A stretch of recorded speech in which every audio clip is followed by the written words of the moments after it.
Welcome back to our channel. ഞാൻ നിങ്ങളുടെ സ്വന്തം ബിനിയാണ്. ഇന്ന് ഞാൻ വന്നിരിക്കുന്നത് ഒരു സ്പെഷ്യൽ ചിക്കൻ പെരട്ടിൻ്റെ റെസിപ്പി ആയിട്ടാണ്. അപ്പോൾ ഞാനിത് ഫസ്റ്റ് കഴിക്കുന്നത് കല്യാണമൊക്കെ കഴിഞ്ഞ് കൊല്ലത്തെ വീട്ടിലെത്തുമ്പോഴാണ്. അപ്പോൾ അവിടെ സ്പെഷ്യൽ റെസിപ്പീസിൻ്റെ ഒക്കെ ആൾ അവിടുത്തെ അച്ഛനാണ്. ആദ്യമായിട്ട് അച്ഛൻ ഇത് പ്രിപ്പയർ ചെയ്യുന്നത് ഞാൻ കാണുമ്പോൾ ഞാൻ ആലോചിച്ചേടാ ഇതിന് അത്രയും പൊടിയൊക്കെ ഇടുമോ, ഞാൻ ശരിക്കും കണ്ടിട്ടില്ല അമ്മ ഇങ്ങനെ പൊടിയൊന്നും ഇടുന്നത് കേട്ടോ. അപ്പോൾ ഞാൻ ആലോചിച്ച് ഇതിൻ്റെ ടേസ്റ്റ് എന്തായിരിക്കുന്നത്, പക്ഷേ കഴിച്ചപ്പോഴാണ് ഒരു രക്ഷയില്ലാത്ത ടേസ്റ്റാണ് എനിക്ക് മനസ്സിലായത്. അപ്പോൾ കുറച്ച് പേർക്കെങ്കിലും ഇതൊക്കെ അറിയാമായിരിക്കും, അറിയാത്തവരുണ്ടെങ്കിൽ തീർച്ചയായിട്ടും നിങ്ങൾ തയ്യാറാക്കി നോക്കണം. സ്പെഷ്യൽ ടേസ്റ്റി ആയിട്ടൊരു ചിക്കൻ പെരട്ട് തന്നെയാണ്. അപ്പോൾ തീർച്ചയായിട്ടും നിങ്ങൾ തയ്യാറാക്കി നോക്കുക. എന്നിട്ട് നമ്മുടെ ഈ ചാനൽ നിങ്ങൾക്ക് ഇഷ്ടമാണെങ്കിൽ മറക്കാതെ ഒന്ന് സബ്സ്ക്രൈബ് കൂടി ചെയ്തതിനെ സപ്പോർട്ട് ചെയ്യണം. ഒപ്പം തന്നെ തൊട്ടടുത്തുള്ള ബെല്ലൈക്കനിൽ ഓൾ എന്ന ഓപ്ഷൻ കൂടി ഒന്ന് പ്രസ് ചെയ്തേക്കണം. അപ്പോൾ വേഗം തന്നെ നമ്മുടെ സ്പെഷ്യൽ ചിക്കൻ പെരട്ട് എങ്ങനെ തയ്യാറാക്കുന്നതെന്ന് നോക്കാം. നമ്മുടെ ചിക്കൻ തയ്യാറാക്കുന്നതിന് വേണ്ടിയിട്ട് ഒരു ഉരുളി അടുപ്പത്ത് വെച്ച് കൊടുത്തിട്ടുണ്ട്. ഉരുളി നന്നായി ചൂടായി വരുമ്പോഴത്തേക്ക് അതിലേക്ക് 3 ടേബിൾ സ്പൂൺ വെളിച്ചെണ്ണ ഒഴിച്ചു കൊടുക്കാം. വെളിച്ചെണ്ണയൊക്കെ നന്നായി ചൂടായി കഴിയുമ്പോഴത്തേക്ക് നമ്മൾ അതിലേക്ക് ഇഞ്ചി വെളുത്തുള്ളി ചതച്ചതാണ് ചേർക്കുന്നത്. 2 ടേബിൾ സ്പൂൺ ഇഞ്ചി വെളുത്തുള്ളി ചതച്ചത് ചേർത്ത് കൊടുത്തിട്ടുണ്ട്. ഇനി ഇത് നന്നായിട്ടൊന്ന് വഴറ്റിയെടുക്കണം. ആ പച്ചമണമൊക്കെ ചെറുതായിട്ടൊന്ന് മാറി വരണം. അപ്പോഴത്തേക്കാണ് നമ്മൾ ഇതിലേക്ക് ഉള്ളി ചേർത്ത് കൊടുക്കാൻ പോകുന്നത്. ഞാൻ 6 വലിയ സവോള എടുത്തിട്ടുണ്ട്. അത് നീളത്തിൽ ഇതുപോലെ അരിഞ്ഞതാണ്. അത് നമുക്കിതിലേക്ക് ചേർത്ത് കൊടുക്കാം. ഇനി നമ്മൾ ഇതിലേക്ക് എരിവിന് ആവശ്യമായിട്ടുള്ള പച്ചമുളകാണ് ചേർക്കുന്നത്. ഞാനിപ്പോൾ 6 പച്ചമുളക് ചേർത്തിട്ടുണ്ട്. നിങ്ങൾക്കിപ്പോൾ അത്രയും ആവശ്യമില്ലെങ്കിൽ കുറച്ച് ചേർത്താൽ മതിയാകും. പിന്നെ നമ്മൾ ഈ ഉള്ളിയൊക്കെ അരിയുന്ന സമയത്ത് കണ്ണൊക്കെ ഒരുപാട് എരിയത്തില്ലേ, അത് ഒഴിവാക്കുന്നതിന് വേണ്ടിയിട്ട് നമുക്ക് ഉള്ളി അരിയുന്നതിന് മുന്നായിട്ട് കുറച്ച് സമയം പച്ചവെള്ളത്തിലോ അല്ലെങ്കിൽ കുറച്ച് സമയം ഫ്രിഡ്ജിലോ വെക്കുകയാണെങ്കിൽ കണ്ണൊക്കെ എരിയുന്നതിൽ നിന്ന് നമുക്ക് രക്ഷപ്പെടാം. അപ്പോൾ നമ്മൾ ഈ ചിക്കൻ ക്ലീൻ ചെയ്യുന്ന സമയത്ത് ഉള്ളിയൊക്കെ പൊളിച്ച് കുറച്ച് സമയം വെള്ളത്തിലിടുവോ അല്ലെങ്കിൽ ഫ്രിഡ്ജിലോ വെച്ചാൽ മതിയാകും. അപ്പോൾ അത് ശരിക്കും നല്ല ഉപകാരമായിട്ടുള്ളൊരു കാര്യമാണ്. അപ്പോൾ നമ്മൾ ഇതിലേക്ക് ഇനി ആവശ്യമായിട്ടുള്ള ഉപ്പാണ് ചേർക്കുന്നത്. നമ്മുടെ ഉള്ളിയൊക്കെ ചെറുതായിട്ടൊന്ന് വാടി വരാൻ മാത്രമായിട്ടുള്ള ഉപ്പാണ് ചേർക്കുന്നത്. ഇനി ഉള്ളിയൊക്കെ ചെറുതായിട്ടൊന്ന് വാട്ടിയെടുക്കാം. ഒരുപാടങ്ങ് വരണ്ട് പോവണ്ട, ചെറുതായിട്ടൊന്ന് വാടി വന്നാൽ മാത്രം മതിയാകും. ഇനി നമ്മൾ ഇതിലേക്ക് കുറച്ച് കറിവേപ്പിലയും കൂടെ ചേർത്ത് കുറച്ച് സമയം ഒന്ന് അടച്ചു വെക്കുകയാണ്. ഒരുപാട് സമയമൊന്നും അടച്ചു വെക്കേണ്ട ആവശ്യമില്ല, ഒരു 2 മിനിറ്റ് മാത്രം മതിയാകും. അപ്പോഴത്തേക്കും നമ്മുടെ ഉള്ളി ഇതുപോലെ ഒന്ന് വാടി കിട്ടും. ചെറുതായിട്ടൊന്ന് വാട്ടിയെടുത്താൽ മാത്രം മതിയാകും. അപ്പോൾ ഉള്ളിയൊക്കെ ഇതുപോലെ ഒന്ന് വാടി വന്നിട്ടുണ്ട്. ഇനി നമ്മൾ ഇതിലേക്ക് തക്കാളിയാണ് ചേർക്കുന്നത്. ഞാനിപ്പോൾ 2 വലിയ തക്കാളി അരിഞ്ഞെടുത്ത് വെച്ചിട്ടുണ്ട്. ഇതുപോലെ നീളത്തിൽ അരിഞ്ഞതാണ്. ഇതും കൂടെ നമുക്ക് ഇതിലേക്ക് ചേർത്ത് കൊടുക്കാം.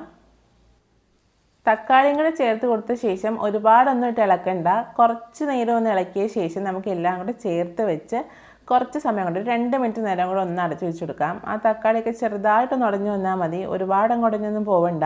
അപ്പോൾ തക്കാളിയൊക്കെ ഒന്ന് ചെറുതായിട്ട് ഉടഞ്ഞു വരുമ്പോഴത്തേക്ക് നമുക്കതിലേക്ക് ചിക്കൻ ചേർത്ത് കൊടുക്കാം. ഞാനിപ്പോൾ 2 കിലോ ചിക്കനാണ് എടുത്തിരിക്കുന്നത്. നന്നായിട്ട് കഴുകി വൃത്തിയാക്കിയ ചിക്കനാണ്. ഇനി ഇതിലേക്ക് ആവശ്യമായിട്ടുള്ള ഉപ്പും കൂടെ ചേർത്ത് കൊടുക്കാം. അതിനുശേഷം നമുക്കിതെല്ലാം നന്നായിട്ടൊന്ന് ഇളക്കിയെടുക്കാം. ആ ചിക്കനും ഉള്ളിയും തക്കാളിയും എല്ലാം കൂടെ നന്നായിട്ടൊന്ന് പുരണ്ട് വരണം. നമ്മുടെ ചിക്കൻ ഇപ്പോൾ ഈ ഉള്ളിയിലെയും തക്കാളിയിലെയും ചിക്കനിലെയൊക്കെ വെള്ളം നന്നായിട്ട് ഇറങ്ങി അതിൽ കിടന്നാണ് വെന്ത് വരുന്നത്. അപ്പോൾ ഇതെല്ലാം നന്നായിട്ടൊന്ന് ഇളക്കി കൊടുത്ത ശേഷം എല്ലാം കൂടി നമുക്കൊന്ന് ചേർത്ത് വെച്ച് കൊടുക്കാം. അതിനുശേഷം നമ്മളിത് അടച്ചു വെച്ച് വേവിച്ചെടുക്കാൻ പോവാട്ടോ. നമ്മളിപ്പം എക്സ്ട്രാ വെള്ളം ഒന്നും ഇതിലേക്ക് ചേർത്ത് കൊടുക്കുന്നില്ല. ആ ചിക്കനിലെയും ഉള്ളിയിലെയൊക്കെ വെള്ളം കൊണ്ട് മാത്രമാണ് നമ്മളിത് വേവിച്ചെടുക്കാൻ പോകുന്നത്. അപ്പം നമ്മളിത് അടച്ചു വെച്ചിട്ടുണ്ട്. ഈ ഒരു നേരം കൊണ്ട് നമുക്ക് തേങ്ങ ഒന്ന് വറുത്തെടുക്കാം. അതിനായിട്ട് ഞാനിവിടെ 1 കപ്പ് തേങ്ങയാണ് എടുത്തിരിക്കുന്നത്. നമ്മളതൊരു പാനിലേക്ക് ഇട്ട് കൊടുത്തിട്ടുണ്ട്. ഇനി നമുക്കിത് നന്നായിട്ടൊന്ന് വറുത്തെടുക്കാം. ലോ ഫ്ലെയിമിൽ വെച്ചിട്ടാണ് നമ്മളിത് വറുത്തെടുക്കുന്നത്. അപ്പോൾ കരിഞ്ഞ് പോവാതിരിക്കാൻ പ്രത്യേകം ശ്രദ്ധിക്കണം. പിന്നെ നമ്മൾ ഈ തേങ്ങ മിക്സിയിൽ ചെറുതായിട്ടൊന്ന് പൾസ് ചെയ്തെടുത്താൽ വേഗം തന്നെ നമുക്ക് മൂപ്പിച്ചെടുക്കാൻ പറ്റും. അപ്പോൾ അതൊന്ന് ശ്രദ്ധിക്കുക. തേങ്ങ മൂപ്പിക്കുന്ന നേരത്തെ ചിക്കനും കൂടെ ഇടയ്ക്കൊന്ന് ഇളക്കി കൊടുത്തേക്കണം. ഇപ്പോൾ ചിക്കനിൽ നിന്നൊക്കെ നന്നായിട്ട് വെള്ളമൊക്കെ ഇറങ്ങി വന്നിട്ടുണ്ട്. ഇതൊന്നും കൂടെ ഒന്ന് വെന്ത് വരണം. അപ്പോൾ നമ്മൾ ഒന്ന് ഇളക്കി കൊടുക്കുകയാണ്. അതിനുശേഷം വീണ്ടും നമ്മളിതൊന്ന് ചേർത്ത് വെച്ച് അടച്ചു വെച്ച് കൊടുക്കുകയാണ്. ആ വെള്ളമൊക്കെ ചെറുതായിട്ടൊന്ന് വറ്റി വരണം. അപ്പോഴത്തേക്കും നമ്മുടെ തേങ്ങ നമുക്ക് നന്നായിട്ടൊന്ന് മൂപ്പിച്ചെടുക്കാം. ഇപ്പോൾ ഞാനിത് അടച്ചു വെച്ച് കൊടുത്തിട്ടുണ്ട്. നമ്മുടെ തേങ്ങയൊക്കെ ഇവിടെ നന്നായിട്ട് മൂത്ത് വന്നിട്ടുണ്ട്. നല്ല ബ്രൗൺ കളർ ആയിട്ടുണ്ട്. അപ്പോൾ ഇത്രയും മാത്രം മതിയാകും. നമുക്കിത് ഓഫ് ചെയ്ത് മാറ്റാം. ഇനി നമ്മൾ ചിക്കനിലേക്ക് ആവശ്യമായിട്ടുള്ള മസാലകളാണ് ചേർത്ത് കൊടുക്കുന്നത്. ഞാനിപ്പോൾ 1/2 ടീസ്പൂൺ മഞ്ഞൾപ്പൊടി ചേർത്തിട്ടുണ്ട്. ഇനി ഇതിലേക്ക് 2.5 ടേബിൾ സ്പൂൺ മല്ലിപ്പൊടിയാണ് ചേർത്തിരിക്കുന്നത്. ഇനി നമ്മൾ ഇതിലേക്ക് 2.5 ടേബിൾ സ്പൂൺ മുളക് പൊടിയും ചേർക്കുന്നുണ്ട്. അപ്പം നിങ്ങളുടെ എരിവിനനുസരിച്ച് ചേർത്ത് കൊടുക്കാം. ഇതെല്ലാം നന്നായിട്ടൊന്ന് പുരട്ടിയെടുക്കണം.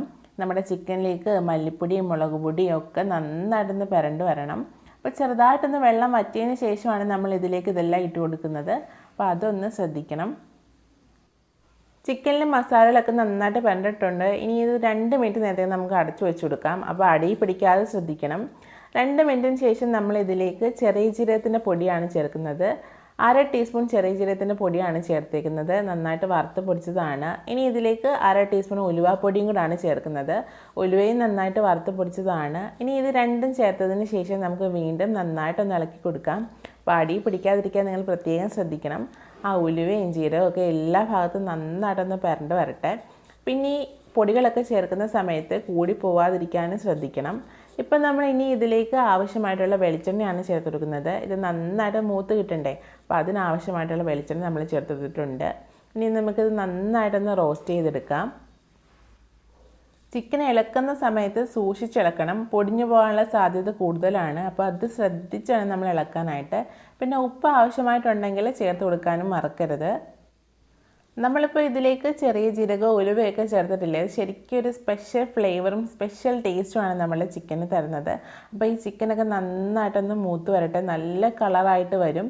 ഇനി നമ്മൾ ഇതിലേക്ക് ഗരം മസാലയാണ് ചേർക്കുന്നത്. 1 ടീസ്പൂൺ ഗരം മസാല ഞാൻ ചേർത്തിട്ടുണ്ട്. അതിനുശേഷം ഇതിലേക്ക് കുരുമുളക് പൊടിയാണ് ചേർക്കുന്നത്. 3/4 ടീസ്പൂൺ കുരുമുളക് പൊടി ചേർത്ത് കൊടുത്തിട്ടുണ്ട്. ഇനി ഇതെല്ലാം കൂടെ നന്നായിട്ട് നമുക്ക് ഒന്നുകൂടി ഒന്ന് റോസ്റ്റ് ചെയ്തെടുക്കാം. നല്ലൊരു കളറായി വരും നമ്മളുടെ ചിക്കൻ. അപ്പം നിങ്ങളുടെ ആവശ്യത്തിനനുസരിച്ച് നിങ്ങൾക്കിത് റോസ്റ്റ് ചെയ്തെടുക്കാം കേട്ടോ. അപ്പം നല്ലൊരു കളറൊക്കെ ആയി വന്നിട്ടുണ്ട്. ഇനി നമ്മൾ ഇതിലേക്ക് നമ്മുടെ ഫൈനൽ സ്റ്റെപ്പായിട്ടുള്ള തേങ്ങ വറുത്തതാണ് ചേർക്കാൻ പോകുന്നത്. അതിനുശേഷം നമ്മൾ ഇതിലേക്ക് കുറച്ച് കറിവേപ്പിലയും കൂടെ ചേർക്കുന്നുണ്ട്. അപ്പോൾ ഈ തേങ്ങ വറുത്തതൊക്കെ ചേർക്കുമ്പോൾ ശരിക്കും നല്ല സ്പെഷ്യൽ ടേസ്റ്റാണ് നമ്മളെ ചിക്കന് കിട്ടുന്നത്. കറിവേപ്പിലയൊക്കെ ചേർത്ത് കൊടുത്തിട്ടുണ്ട്. ഇനി ഇത് നന്നായിട്ടൊന്ന് മിക്സ് ചെയ്തെടുക്കാം. ആ തേങ്ങയും കറിവേപ്പിലയൊക്കെ എല്ലാ ഭാഗത്തും നന്നായിട്ടൊന്ന് പരണ്ട് വരണം. നമ്മുടെ ചിക്കനൊക്കെ നല്ലൊരു കളറായിട്ട് വന്നിട്ടുണ്ട്. അടിപൊളി ചിക്കൻ പെരട്ട് ഇവിടെ റെഡി ആയിട്ടുണ്ട്. അപ്പോൾ തീർച്ചയായിട്ടും നിങ്ങൾ ഇതുവരെ തയ്യാറാക്കിയിട്ടില്ലെങ്കിൽ എന്തായാലും തയ്യാറാക്കി നോക്കണം. നല്ല അടിപൊളി ടേസ്റ്റി ആയിട്ടുള്ള ചിക്കൻ പെരട്ട് തന്നെയാണ്. ചോറിൻ്റെ കൂടോ അപ്പത്തിൻ്റെ കൂടോ പുട്ടിൻ്റെ കൂടോ എന്തിൻ്റെ കൂടെ വേണമെങ്കിലും കഴിക്കാൻ പറ്റുന്ന സൂപ്പർ കോമ്പിനേഷനാണ്. അപ്പോൾ തീർച്ചയായിട്ടും നിങ്ങളൊന്ന് തയ്യാറാക്കി നോക്കണം. എന്നിട്ട് നിങ്ങളുടെ അഭിപ്രായങ്ങളും എന്നെ മറക്കാതെ അറിയിക്കണം. ഇന്നത്തെ നമ്മുടെ ഈ വീഡിയോ നിങ്ങൾക്ക് ഇഷ്ടമായിട്ടുണ്ടെങ്കിൽ ലൈക്ക് ചെയ്യാനും ഷെയർ ചെയ്യാനും മറക്കരുത്. ഒപ്പം തന്നെ ആദ്യമായി കാണുന്നവരുണ്ടെങ്കിൽ ഒന്ന് സബ്സ്ക്രൈബ് കൂടി ചെയ്ത് തന്നെ സപ്പോർട്ട് ചെയ്യണം. അപ്പോൾ അടുത്ത ദിവസം മറ്റൊരു വീഡിയോയുമായി നമുക്ക് വീണ്ടും കാണാം. അതുവരെ എല്ലാവരും സേഫായിട്ടിരിക്കുക. Take care.